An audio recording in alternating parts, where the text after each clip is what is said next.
Hello, my name is Carlos Cardenas. I am the sales manager and partner at Sol Azul Sea Farm. Our brand is Sanctuary Oysters, and the name stems from the remote area in which they are raised.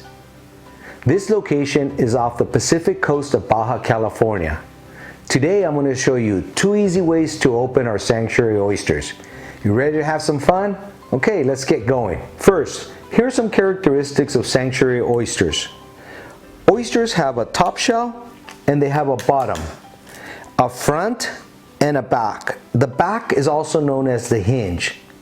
The oyster shells are attached to the meat via an adductor muscle on the top and one on the bottom.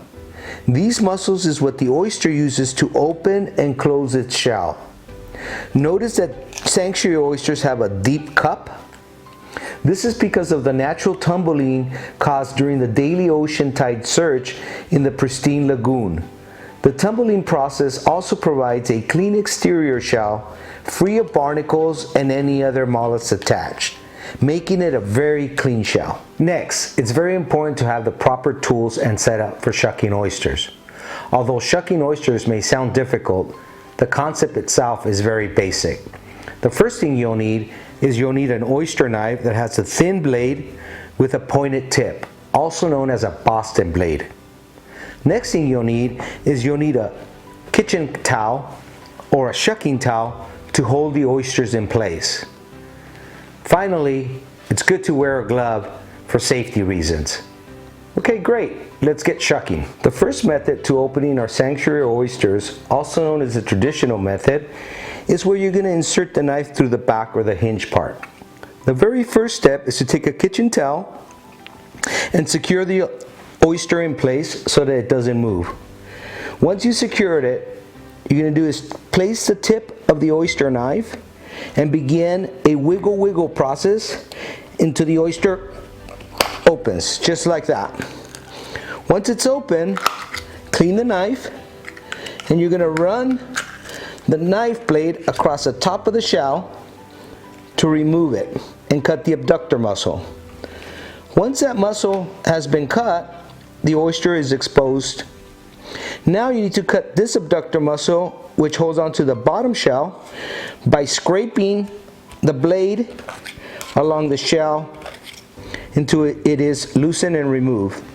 Now you can serve the oyster like this, or you can serve it by flipping it around, and now the meat looks much nicer.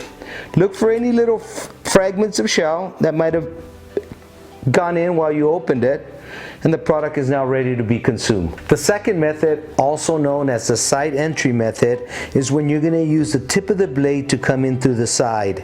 It requires you to use a lot less muscle, and also it's a good method when you have the bottom shell growing over the top and getting in the way of the hinge. So the first step is you take a kitchen towel and secure the oyster in place. Once it is set in place, you're going to take the tip of the knife and you're going to come here on the side and you're going to wiggle at about 45 degrees. Once the tip is in, now you can hold the oyster, get the knife in there and run it across the top of the shell, just like that. Then clean the knife, remove the top, and now as you can see, you have a beautiful oyster meat with all the liquor in it. The next step is you're going to have to cut the abductor muscle at the bottom of the shell to remove the meat from the oyster. Now the meat has been removed. You can flip it for better presentation, and you still have all the juice and liquor in it.